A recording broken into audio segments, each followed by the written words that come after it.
Hey guys, welcome back to the channel. I'm Pete, this is Pete's Carport, and today we're going to look at another failure that occurred on this 1995 Mercedes S500. It's our BIP build, and this failure is 100% my fault. I want to show you guys this video for two reasons.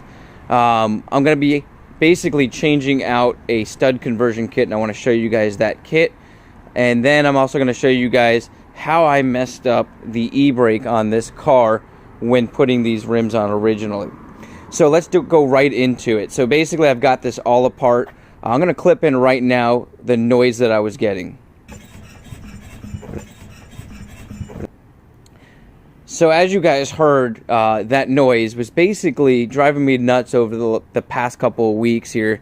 I'd hear it from time to time bouncing off of walls, and it wasn't that bad. And then today it sounded really, really bad, and I could not figure out for the life of me what it was. I had changed out these brake pads, and the rotors were redone as well, probably a year and a half ago. So I had a feeling it wasn't those unless, you know, I had lubricated them and everything properly. So I wasn't sure if the noise was coming from something that got caught up in the pads or what it was. The first thing I did was pulled off the wheel, obviously, to make sure it wasn't something the wheel was touching. I wiggled the rotor and the noise was still there. And so I kind of worked around, tried to figure out if maybe the dust shield was hitting the rotor, and I couldn't find anything, so I pulled the brake caliper off, pulled the rotor off, and found out that the e-brake had basically been destroyed. And there was two springs. This one right here is supposed to actually have a part that goes all the way down it, and if you look here, this is the other side. So you see that part that goes all the way down it, and that locks in. And if you look here, this pad is completely torn off. Now there's another spring down here that's kind of caught up in there that's not supposed to be there. And what happened, it was creating, basically grinding up against the back of the rotor. So it was creating a noise, and it must have gotten worse because I'm guessing that spring probably finally popped off and wedged itself, creating even more noise. So I had actually just ordered in this stud conversion kit. So I was already prepared to kind of take off the wheels and add this stud conversion kit in. And after opening all this up, I realized exactly what caused this issue. So if you guys remember, when I put these wheels on, I had used the studs that were already being used for the AMG rims. Now, I highly suggest anytime you guys are changing out rims, hold on one second. Sorry about that, just getting noises all over the place. But anytime you're changing out rims and you're using a different style rim, the studs can be a different length, and on these specifically I needed much shorter studs than were on the other rims, and may have been actually factory studs that we use. So be very, very cautious, because on the other side of this is going to be your e-brake, your dust shield, and I hadn't even driven around with those studs on there. I think I might have backed it up a little bit and realized right away I had an issue because it was making a horrendous grinding noise. And originally I thought I had to bend out my dust shield. I thought the dust shield was touching the rims.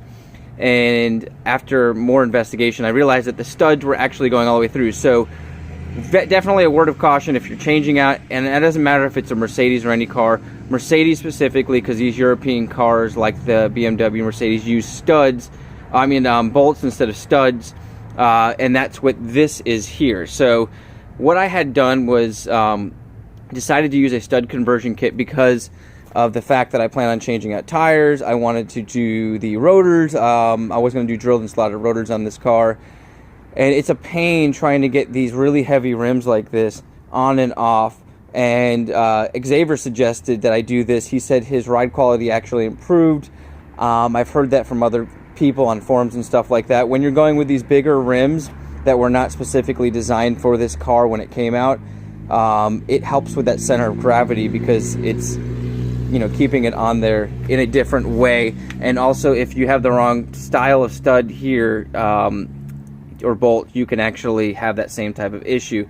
Xavier went one step further and even got hub centrics, which basically create a perfect center base for that rim. So even if like that's off by a hair and you get a wiggle, I don't think I'm going to have to do that with these rims because they snug on very, very well, because these are original factory Mercedes rims, and so I don't think I'm going to have that issue. But this stud conversion kit, so let's talk about that. After talking about the disaster I have, now I'm going to have to fix all that up before I put it back together. So this is basically stud conversion kit. It's a company called Precision. I got this off of Amazon. I followed a link that a video that I found online where somebody had a w140 that they changed out to the stud conversion kit, and the link was sold out, but it said available through another seller. The link said that it was for Volkswagen, I think a couple other Audi and stuff like that, but the actual size was correct. And so the size on that is going to be, so it's 14 by 1.5 and then 32 millimeter shank. So the 32 millimeters is going to be after it goes in. Now this is not fully in, I just kind of screwed this in by hand. It's got an Allen key on the end there, so you can actually torque those in. They say that you want to basically add your Loctite to those. This is a vibrating component. You definitely don't want those coming out on you on the road. So you want to add the red Loctite to those. It's more of a permanent Loctite. And tighten them up, let the Loctite dry, and then retest them after about, I want to say 20 miles. I can't remember exactly, but you know, if you go about 20 miles, it's good to basically make sure everything is tightened up really well. So take the rim off and make sure it's all tightened. You do not want your wheels falling off at high speed specifically. So this is the set here. It's Wheel Accessories, Precision's the company, and that 14 by 1.5 is what you're looking at. I think 1.5 is the pitch, 14 is the size of the actual bolt itself. Yeah, and so this should help a lot in my situation. This is not something everybody has to do, but being that I'm using aftermarket rims, I want to try to get this ride quality as good as I can. I've been getting a slight vibration, and I've been told that it's the tires, but this is the third set of rims I've put on here in the last year, and I've always been told there's something wrong with the tires. Now, I've even bought new tires that had an issue with them, and they rotated them and everything. So I've been kind of dealing with this for a while, and I feel like it might have something to do with the stud conversion. Let me know in the comments if you guys have heard this before. What I'm going to do right now is I'm going to go ahead. I really just wanted to fill you in and let you guys know about this issue, because that is absolutely terrible. Now I've got to redo the parking brake on this, and I gotta check the other side just to make sure it didn't do the same thing, because I actually put the rims on exactly the same on the other side and had the same problem. Now these were the ones I got after that were a lot shorter, so you can see there's even quite a bit of length on there. So after I put these stud conversions in, I'm gonna have to get the nuts that match this style for me, because if you look down in there, you'll see it's got that indentation. So you want to make sure if it's flat, you want to get the flat style. If it's indented, you want to get that indented style, so that these seat properly. If they don't seat properly, you're going to have vibrations in your wheels. So all of these things are going to basically make your ride better if you understand them. Of course, if you take it to a wheel shop, hopefully they do it correct there. So I'm going to go ahead and get all this fixed back up, get the rim back on, and kind of call it a day for you guys. I just wanted to show you guys that stud conversion kit, get your opinion on it. Let me know down below what you think, if you guys would use this on your car. Guys, so this is why I need that stud conversion kit. Because if you can't get this thing lined up, these rims are not lined up.